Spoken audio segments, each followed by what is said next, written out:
Bonjour à tous et bienvenue pour cette nouvelle vidéo de Trader 0 à Trader Pro, les 21 étapes pour devenir un trader professionnel.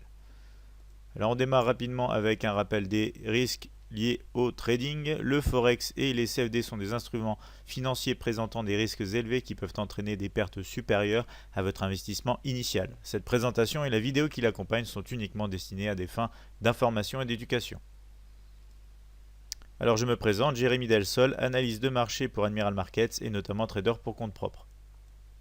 Alors on est toujours dans la partie D, connaissez votre système, c'est le 15e jour, la 15e vidéo intitulée Construire un plan de trading. Alors dans cette vidéo, on va voir quoi? On va voir pourquoi est-ce que le plan de trading est-il si important, à quoi ressemble une journée de trading et pour finir, comment améliorer son plan. Alors, je vous invite à rejoindre notre chaîne YouTube si vous souhaitez plus de contenu, plus de vidéos. Vous avez le lien juste ici. Pourquoi le plan de trading est-il important? Ça va vous permettre de faire face à plusieurs billets de trading. Alors, on va rentrer en détail sur les billets de trading lors de la vidéo numéro 19, mais en gros, ça va vous permettre de pouvoir gérer tout ce qui se passe en pleine situation. C'est-à-dire que si vous avez plusieurs trades ouverts ou si vous avez plusieurs gains ou pertes en cours, ça va vous permettre de gérer tout ça de la meilleure manière possible puisque vous aurez établi bien avant un plan de trading qui aura des règles définies qui vont vous dire votre money management à utiliser, ce qu'il faut faire en cas de perte, ce qu'il faut faire en cas de gain et comment donc gérer la situation tout simplement en plein milieu d'une journée de trading. Ça va vous aider à créer donc des limites pour votre environnement, donc un peu ce que je viens de dire. Ça va vous aider notamment à définir des règles d'approche auxquelles vous devez bien évidemment vous tenir lorsque vous êtes en pleine journée de trading et ça va surtout vous aider donc à gérer vos émotions et les risques que vous prendrez sur les marchés. Alors le contenu de ce plan de trading, ça va être quoi? Ça va être un objectif principal, alors que ce soit tout simplement d'avoir un revenu complémentaire grâce au trading, ou que ce soit encore vraiment donc l'objectif de devenir indépendant financièrement grâce au trading. Il faut l'écrire sur un bout de papier, il faut l'avoir en tête et se le remémorer souvent pour pouvoir continuer, car le trading c'est pas si simple que ça. Il faut rester motivé, il faut toujours avoir en tête donc la ligne d'arrivée qui peut être donc d'avoir un revenu complémentaire ou bien évidemment l'indépendance financière. Alors après, la seconde étape, ça va être d'avoir des objectifs intelligents, donc qui vont pouvoir être spécifiques, mesurables, réalisables, réalistes et aussi basés sur le temps. On ne veut pas non plus des objectifs qui n'ont pas de durée dans le temps, c'est-à-dire que si on se donne par exemple 2 ans pour devenir un trader profitable, eh bien au moins on a un objectif défini. Sur ces 2 ans, on va se donner les moyens donc d'y arriver, alors que si on ne donne pas une période de temps, eh bien ça va pouvoir prendre 5, 10, 15 ans et on n'arrivera peut-être pas à ce résultat. Donc il faut qu'il soit mesurable pour avoir une notion bien évidemment donc de ce qu'on cherche à obtenir, réaliste parce qu'il faut quand même rester dans des normes réelles, réalisable donc aussi, et spécifique puisqu'on va devoir répondre à des questions comme comment, pourquoi. Donc les documents de trading vus dans la vidéo 10 et 13 qui étaient composés donc de l'analyse avec donc la partie tendance momentum, support résistance et modèle de bougie, et aussi donc la partie des triangles de trading qui comporte 3 piliers avec le point d'entrée, le point de sortie et la gestion donc du trade. On aura aussi donc ici le plan de gestion des trades vu dans la vidéo numéro 14 qui va nous permettre donc de suivre l'évolution du trade, de risquer de moins en moins donc sur ce trade tant qu'on avance bien évidemment en territoire positif. Alors il y a par la suite la gestion des risques qu'on verra un peu plus en détail dans la vidéo 17-18, la gestion des fonds surtout dans la vidéo 18, la partie psychologie du trading vue très légèrement dans la vidéo 3, mais on va revenir dessus sur les dernières vidéos avec la vidéo 19 et 20, et enfin donc la partie des règles et de la routine. Il faut installer une routine qui sera positive, donc avec plusieurs rituels qui vont vous permettre d'avoir un état d'esprit positif et notamment donc de franchir un à un les étapes qui mènent à votre objectif final. Alors on aura ensuite donc la partie de test, feedback et d'évaluation. Alors les feedbacks c'est les retours, les résultats qu'on a par rapport à notre test. Alors ça, on va le voir principalement dans la vidéo 16, mais on va un petit peu en parler maintenant. Donc en fait, quand on a un plan de trading, il faut bien évidemment le tester donc dans l'historique pour évaluer si notre plan de trading, notre stratégie est valable et à quel point cette stratégie, ce plan sont valables. Donc le feedback avec les résultats, ça va nous permettre donc d'évaluer bien comme il faut donc ces résultats, et c'est un processus qui va vous permettre d'apprendre énormément sur le trading, la partie test, le collecte donc des résultats et l'évaluation de ces résultats. C'est un système qui va vous permettre d'apprendre assez vite et en plus donc de gagner de l'expérience et de se rendre compte aussi de ce qui se passe vraiment sur les marchés, parce que des fois on peut avoir des très bonnes idées de stratégie, de trading, pour prendre des positions, mais en testant cette idée on se rend compte qu'en fait c'est pas une si bonne idée que ça par exemple, et que on va avoir en revanche peut-être une idée qu'on n'avait pas dans nos favoris, on va la tester et on va se rendre compte qu'il y a un fort potentiel. Donc avec cette approche par exemple, c'est le genre de choses qui peut arriver lorsqu'on passe à travers le backtesting, donc le test historique et l'évaluation donc de plusieurs plans et stratégies de trading. Alors il y aura aussi la partie donc des logiciels à très bien gérer, donc ça on a vu au cours de la vidéo 4 et 9. On aura la partie formation dont on parlera lors de la vidéo numéro 21, et notamment donc dans cette même vidéo on parlera donc des partenaires stratégiques, à savoir par exemple le choix de votre broker.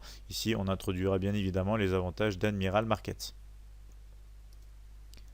Alors le plan de trading, ça va être aussi donc de réfléchir avant d'agir, et après on aura juste à être actif, à suivre donc nos règles, notre plan lors de notre journée de trading.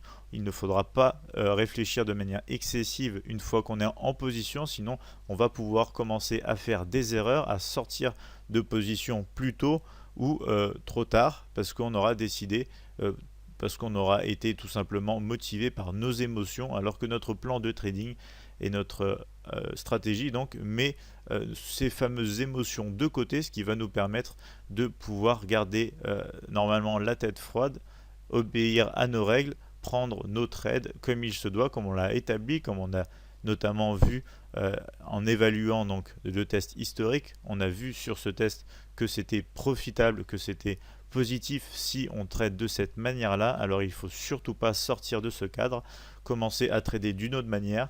Si on fait ça, ça revient quelque part à prendre position d'une manière dont on ne connaît pas donc l'espérance de gain et de réussite qui se trouve derrière. Donc vraiment, restez sur votre plan de trading, ne pas sortir donc des règles qu'on a énoncées dans notre plan de trading, et le suivre lettre à la lettre, pas à pas.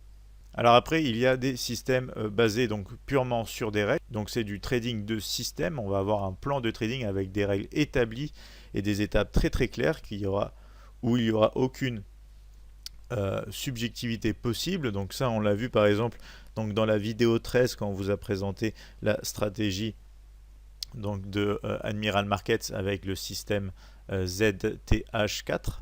Alors après, il peut y avoir des il peut y avoir des systèmes donc, où il y a une petite partie discrétionnaire, c'est-à-dire une petite partie où on va évaluer nous-mêmes ce qu'on doit faire sur les marchés, la réaction à prendre, et du coup la décision viendra aussi de nous.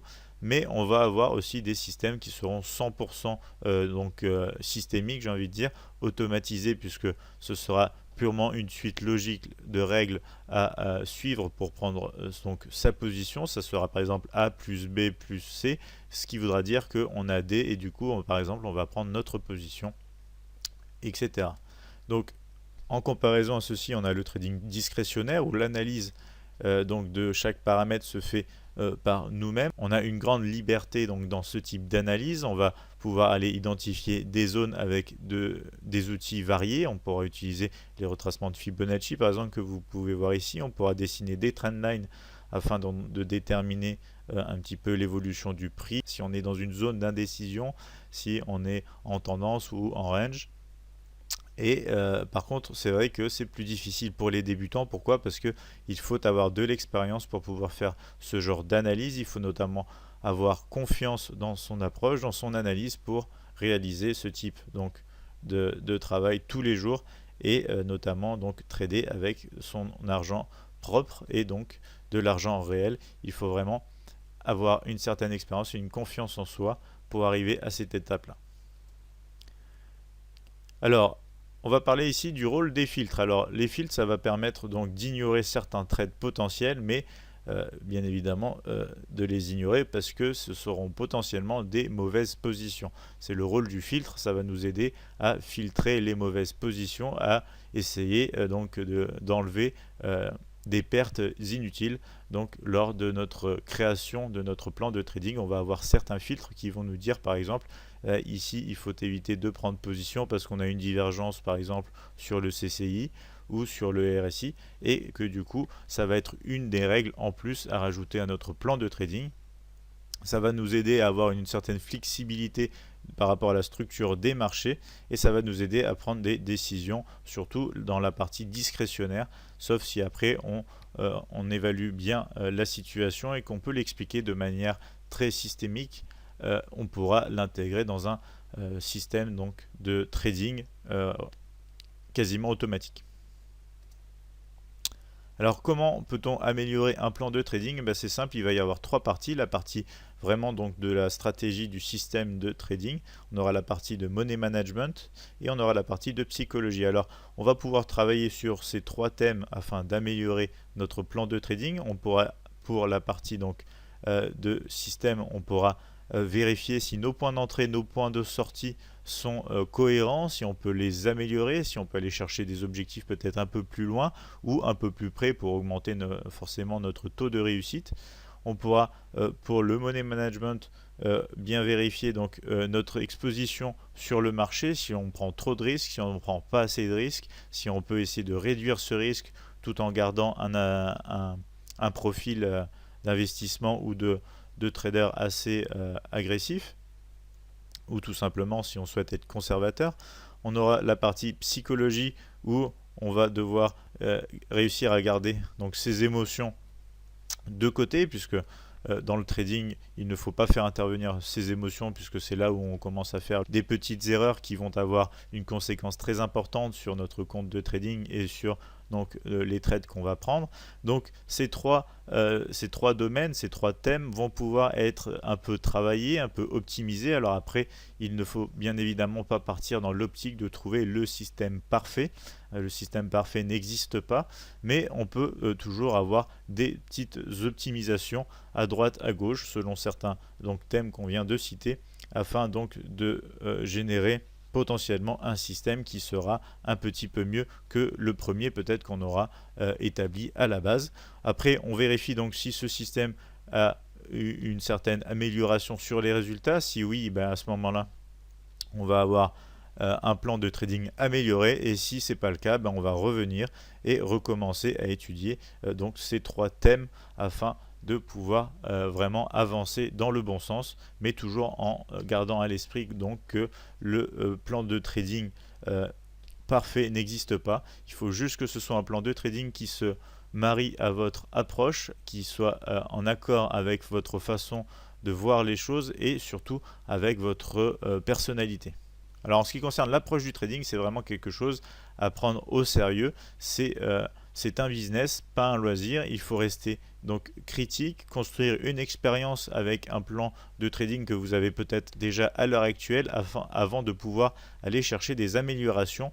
Et comme je vous l'ai dit, donc ne pas non plus tomber dans les extrêmes avec l'obsession donc d'aller chercher un système complètement parfait, sans faille, qui va vous donner des pourcentages de réussite très très élevés en risquant très peu et en allant chercher beaucoup par position.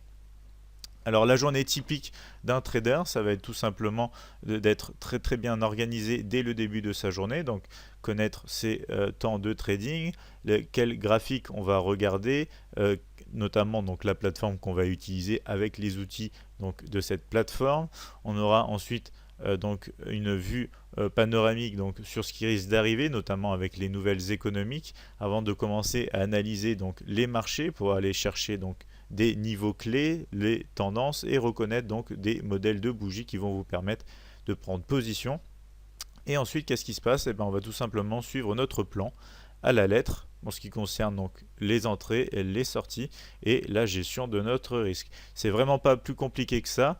Et en même temps, il faut réussir à passer à travers cette journée en mettant ses émotions de côté, peu importe ce qui se passe pendant votre journée de trading, que ce soit une bonne journée ou une mauvaise, il va falloir rester serein et calme, ne pas avoir d'émotions qui vont vous submerger, qui vont vous faire commettre des erreurs dont vous allez regretter. C'est vraiment quelque chose qui arrive très souvent avec des traders débutants, et ce qui est quand même important de noter, c'est qu'il y a même des traders expérimentés qui, une fois de temps en temps, commettent des erreurs, car c'est vraiment les émotions qui nous poussent à faire des erreurs sur les marchés, et contrôler ces émotions, c'est vraiment quelque chose d'important. Donc voici pour cette 15e vidéo donc de la série de Trader 0 à Trader Pro, les 21 étapes pour devenir un trader professionnel. Si vous souhaitez nous contacter, je vous invite à nous appeler au 01 83 75 48 97 ou encore nous envoyer un mail à support@admiralmarkets.fr. Vous pourrez retrouver notre chaîne YouTube et notre page Facebook avec les liens que vous voyez ici, ou encore visiter notre site internet www.admiralmarkets.fr. Merci beaucoup de votre attention, je vous retrouve très vite dans la prochaine vidéo.